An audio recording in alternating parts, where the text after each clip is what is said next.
Assalomu alaykum aziz do'stlar, hurmatli tomoshabinlar. Bugun men siz bilan shunchaki bir yangilikni emas, balki har bir pensionerga va yaqin yillarda pensiyaga chiqishni rejalashtirayotgan inson uchun hayotiy ahamiyatga ega bo'lgan ma'lumotni baham ko'rish uchun yig'ildim. Bu shunday bir xabarki, u sizning kelajakdagi moliyaviy barqarorligingizga, shuningdek nafaqat hozirgi, balki kelajak avlodlarning ham ishonchiga jiddiy ta'sir ko'rsatadi. Men buni pensionerlar uchun juda yomon xabar deb atayman. Chunki o'zgarishlar ko'pchilik kutganidan ancha keskin va salbiy oqibatlarga ega bo'lishi mumkin. Agar siz pensiya yoshiga yaqinlashayotgan bo'lsangiz yoki oilangizda pensionerlar bo'lsa yoki umuman o'z kelajagingizga befarq bo'lmasangiz, bu videoni oxirigacha diqqat bilan tomosha qiling. Hozirda millionlab insonlarning taqdiriga ta'sir qiladigan muhim o'zgarishlar haqida batafsil gaplashamiz. Shunday ekan, videoga like bosing va kanalimizga obuna bo'lishni unutmang. Chunki bu sizning moliyaviy xabardorligingiz uchun birinchi qadam bo'ladi. Muammoning mohiyati keling, avvalo pensiya tizimi qanday ishlagani va bugungi kunda nimalar o'zgargani haqida oddiy va tushunarli tilda gaplashib olsak. Ilgari, ya'ni bundan bir necha yil oldin, pensiya hisoblash tizimi ancha sodda va ko'pchilik uchun tushunarli edi. Pensiya miqdorini aniqlashda asosan sizning ish stajingiz va eng ko'p maosh olgan 5 yillik davringizdagi o'rtacha ish haqi inobatga olinardi. Bu degani, agar siz umringiz davomida, masalan, 30 yil ishlagan bo'lsangiz va bu davr ichida eng yuqori daromadga ega bo'lgan ketma-ket 5 yillik davringiz bo'lsa, aynan shu 5 yilning o'rtacha oylik ish haqi sizning pensiyangizni hisoblashda asosiy baza bo'lib xizmat qilardi. Bu tizimda ish stajining uzluksizligi yoki qaysi sohada ishlaganingizdan qat'iy nazar, eng muhimi ish staji va yuqori ish haqi asosiy determinant vazifasini o'tardi. Bu tizimda shuningdek ish stajini tasdiqlovchi hujjatlar, masalan, mehnat daftarchasidagi yozuvlar asosiy rol o'ynar edi va ko'pincha pensiya fondi xodimlari ish haqi to'g'risidagi ma'lumotlarni so'rab olishda ham ma'lum bir moslashuvchanlikni qo'llar edilar. Xullas, bu nisbatan tushunarli va ko'pchilik uchun taxminiy hisob-kitob qilish imkonini beradigan tizim edi. Endi esa vaziyat tubdan o'zgardi. Pensiya tizimiga joriy qilingan yangi qonun hujjatlari va tartiblar pensiya hisoblash metodologiyasini sezilarli darajada murakkablashtirdi va afsuski, ko'pchilik uchun pensiya miqdorining kamayishiga sabab bo'lmoqda. Eng katta o'zgarishlardan biri bu pensiyani hisoblashda ish haqi ma'lumotlarining ahamiyati va ularni tasdiqlash jarayoniga bo'lgan munosabatning qattiqlashuvidir. Agar ilgari ma'lum bir davrdagi ish haqi ma'lumotlarini topishda qiyinchilik tug'ilganda, pensiya fondi ma'lumotlarini boshqa manbalardan, masalan, arxivdan so'rab olish orqali yordam berishi mumkin edi. Endilikda bu jarayon ancha murakkabroq tus oldi. Hozirda pensiya miqdori faqatgina fuqaroning yagona milliy mehnat tizimidagi shaxsiy jamg'arib bo'ladigan pensiya hisob varag'i ma'lumotlari asosida hisoblanadi. Ya'ni, agar sizning ishlagan davringizdagi ish haqingiz to'g'risidagi ma'lumotlar bu tizimda mavjud bo'lmasa, u davr uchun sizga hech qanday pensiya to'liq hisoblanmaydi yoki hisoblanayotgan pensiya miqdori sezilarli darajada kamayib ketadi. Eng yomoni, bu tizimning joriy qilinishi bilan ilgari mavjud bo'lgan ko'plab imtiyozlar va istisnolar bekor qilindi yoki qayta ko'rib chiqildi. Bu ayniqsa nogironligi bo'lgan shaxslar, boquvchisini yo'qotgan oila a'zolari va juda uzoq yillar davomida norasmiy sektorda ishlaganlar uchun og'riqli zarba bo'ldi. Aslida yangi tizimning maqsadi pensiya tizimini shaffoflashtirish va adolatni ta'minlash bo'lgan bo'lsa-da, amalda ko'pchilik odamlarning pensiyalarini keskin ravishda kamaytirib yubormoqda. Chunki ularning barcha ish staji va olingan daromadlari yagona milliy mehnat tizimida to'liq aks etmagan. Batafsil tahlil. Nimalarni bilish kerak? Kimlar xavotir olish kerak va kimlar xavotir olmasligi mumkin? Endi bu o'zgarishlarning tub mohiyatini va sizga qanday ta'sir qilishini batafsil ko'rib chiqamiz. Birinchi va eng muhim narsa shundaki, endilikda pensiya hisoblash uchun zarur bo'lgan ish staji va ish haqi to'g'risidagi ma'lumotlar faqatgina elektron tizimda, ya'ni yagona milliy mehnat tizimida YMMT mavjud bo'lishi shart. Agar sizning mehnat daftarchangizda yozuvlar bo'lsa-yu, lekin bu ma'lumotlar elektron bazada aks etmagan bo'lsa, u davr avtomatik ravishda hisobga olinmaydi. Bu degani, agar siz masalan 1995 yildan 2005 yilgacha bo'lgan davrda biron bir tashkilotda ishlagan bo'lsangiz va o'sha paytdagi ish beruvchingiz sizning ma'lumotlaringizni YMMTga kiritmagan bo'lsa, yoki bu tizim o'sha paytda mavjud bo'lmagani uchun umumiy ma'lumotlar elektronlashtirilmagan bo'lsa, bu 10 yillik staj sizning pensiyangizni hisoblashda umuman inobatga olinmaydi. Bu esa pensiya miqdorining keskin kamayishiga olib keladi. Kimlar xavotir olishi kerak? Birinchi navbatda yaqin yillarda pensiyaga chiqish arafasida turgan insonlar. Ayniqsa 1990 yillardan keyin bozor iqtisodiyotiga o'tish davrida turli tashkilotlarda, xususan kichik korxonalarda, xususiy firmalarda, hatto ko'p yillar davomida dehqon xo'jaliklarida rasman ishlamasdan yoki maosini konvertda olib, faqatgina ma'lum bir minimal summaga rasmiylashtirib ishlaganlar. Masalan, farg'onalik taksi yoshli ayol Zulfiya opa, u 25 yil davomida tikuvchilik sexida ishlagan. Dastlabki 10 yil davomida davlat korxonasida ishlaganligi sababli uning staji va ish haqi ma'lumotlari to'liq kiritilgan. Ammo keyingi 15 yil davomida xususiy sexlarda ishlagan va o'sha davrdagi ish haqi to'g'risidagi ma'lumotlar elektron bazada to'liq aks etmagan yoki umuman kiritilmagan. Uning mehnat daftarchasida yozuvlar bor. Lekin hozirgi qoidalar bo'yicha o'sha 15 yil uning pensiyasini hisoblashda umuman inobatga olinmayapti. Natijada Zulfiya opaning pensiyasi agar eski tizimda 2 million so'm bo'lishi mumkin bo'lgan bo'lsa, yangi qoidalar bo'yicha atigi 1 million 207 ming so'm atrofida bo'lishi kutilmoqda. Bu oila budjetiga jiddiy zarba. Ikkinchi toifa bu ish stajida uzilishlarga ega bo'lganlar yoki davlat sektori bilan bog'liq bo'lmagan sohalarda ishlaganlar. Masalan, xususiy sektorga o'tib ketganlar, chet elda ishlaganlar, agar ularning ish staji tasdiqlanmagan bo'lsa va ijtimoiy to'lovlar amalga oshirilmagan bo'lsa, yoki uy bekasi bo'lib ishlagan ayollar, farzand tarbiyasiga bog'liq sabablar bilan ishdan vaqtinchalik chiqqanlar. 35 yoshli Lola xola misolida ko'ramiz. U maktabni tugatgach 10 yil kolxozda hisobchi bo'lib ishlagan. So'ngra 3 nafar farzandini tarbiya qilish uchun ishdan ketgan va 15 yil uy bekasi bo'lgan. Keyinchalik yana sayil savdo sohasida xususiy do'konda ishlagan. Uning kolxozdagi staji bazada bor, ammo xususiy do'kondagi ishi va oylik ma'lumotlari to'liq kiritilmagan. Natijada u farzand tarbiyasiga ajratilgan davr uchun imtiyozli staj hisoblashda ham ma'lum qiyinchiliklarga duch kelmoqda, chunki umumiy staj kamaygan. Unga ko'ra bu holatda pensiyasi ancha past bo'ladi, chunki maosh ma'lumotlari yo'q. Uchinchi toifa ilgari nogironlik pensiyasi yoki boquvchisini yo'qotganlik pensiyasini olish huquqiga ega bo'lganlar. Avvalgi qoidalar bo'yicha bunday pensiyalarni tayinlashda ba'zi hollarda ish staji talablari nisbatan yumshoqroq bo'lardi. Endilikda YMMTda to'liq aks etgan ish stajiga qat'iy e'tibor berilmoqda. Bu esa pensiya olish huquqini yo'qotish yoki pensiya miqdorining kamayishiga sabab bo'lmoqda. Masalan, bir oilada yosh turmush o'rtog'i vafot etdi. Uning erta yoshdagi bolalari bor. Erkak 10 yil ish stajiga ega bo'lgan. Oldinroq uning 10 yillik staji bilan oilasiga boquvchisini yo'qotganlik pensiyasi to'liq miqdorda hisoblanardi.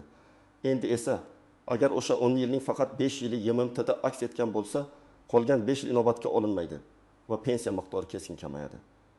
Kimlar xavotir olmasligi mumkin?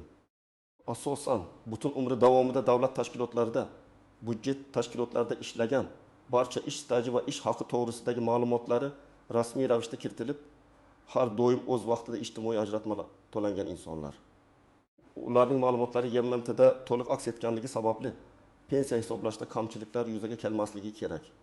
Shuningdek, so'nggi yillarda ishga kirgan va barcha ma'lumotlari boshdanoq elektron tizimga kiritilgan yosh avlod vakillari uchun ham bu muammo kamroq dolzarb.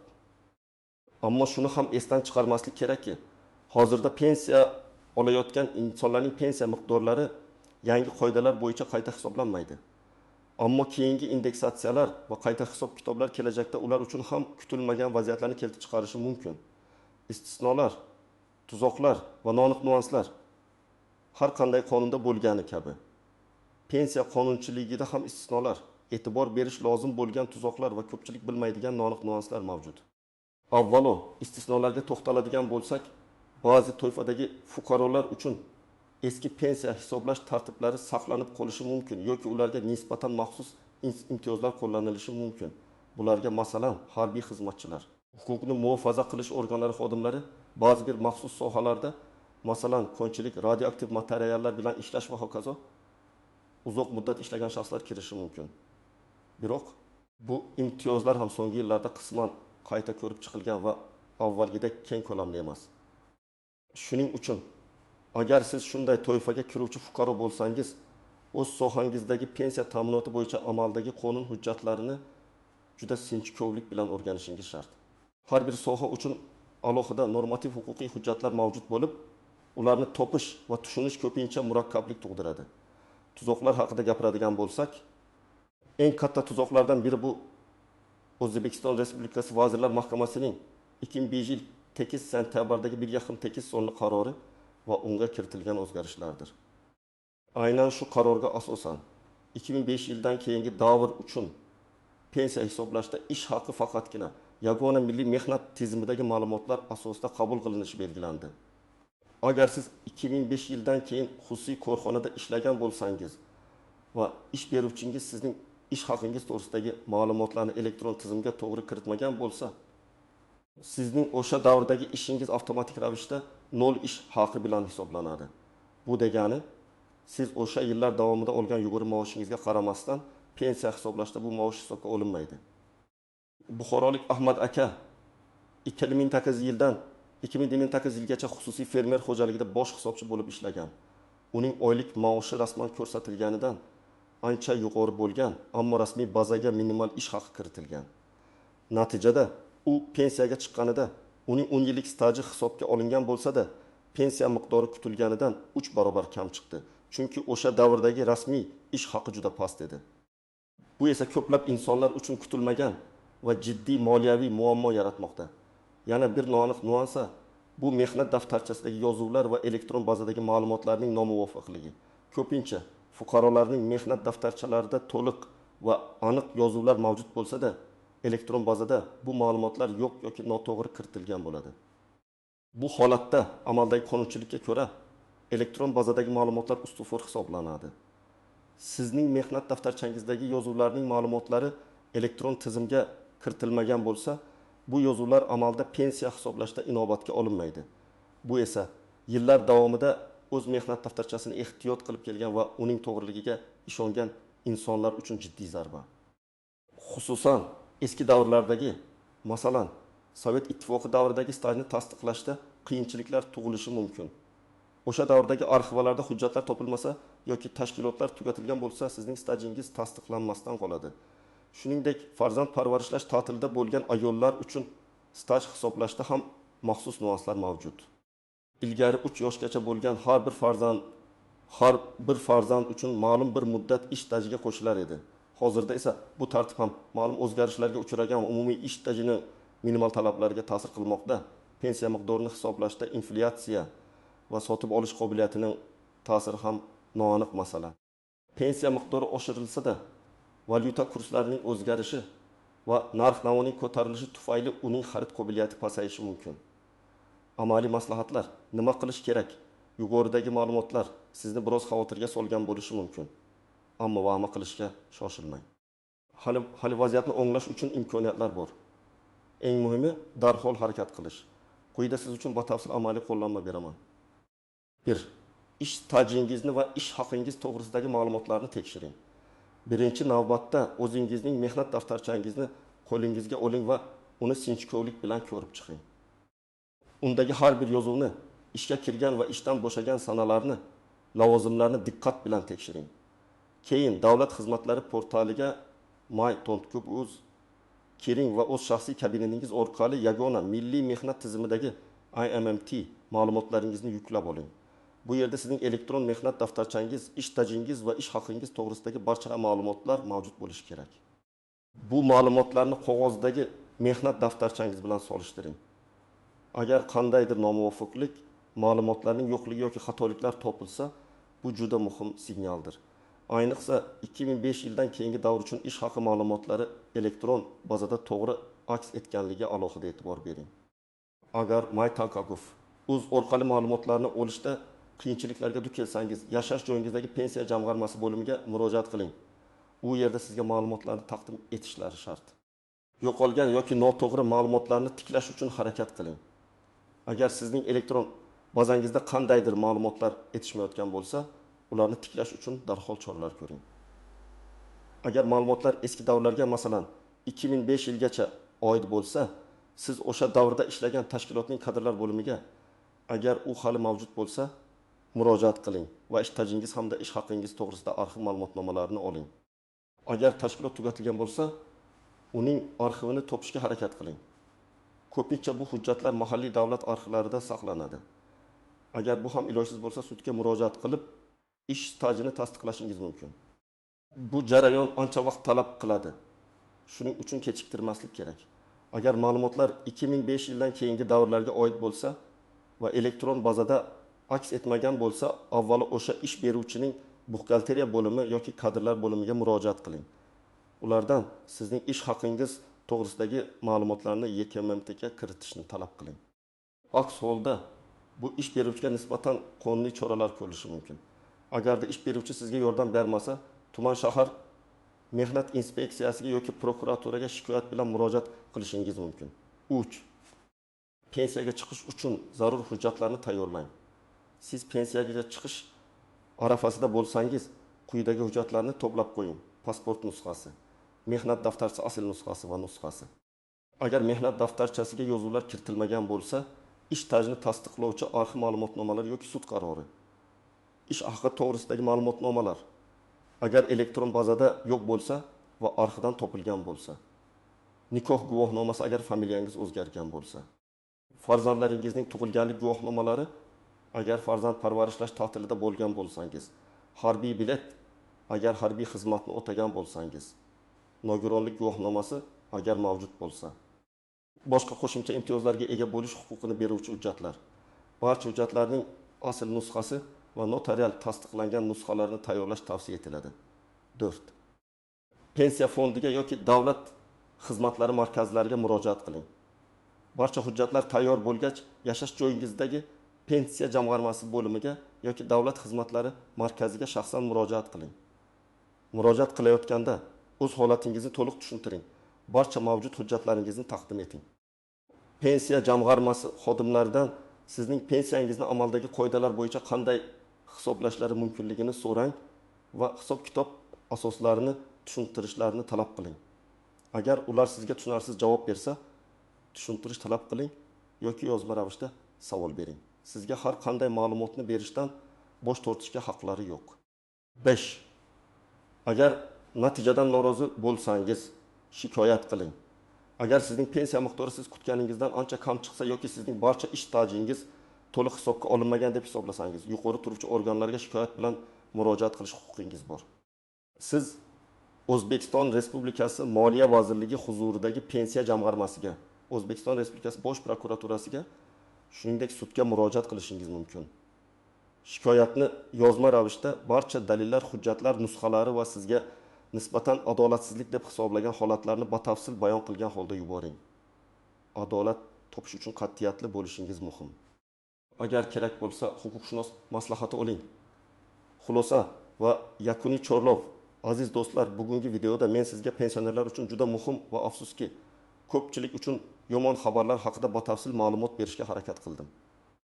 Pensiya tizimidagi o'zgarishlar befarq bo'lishni xush ko'rmaydi.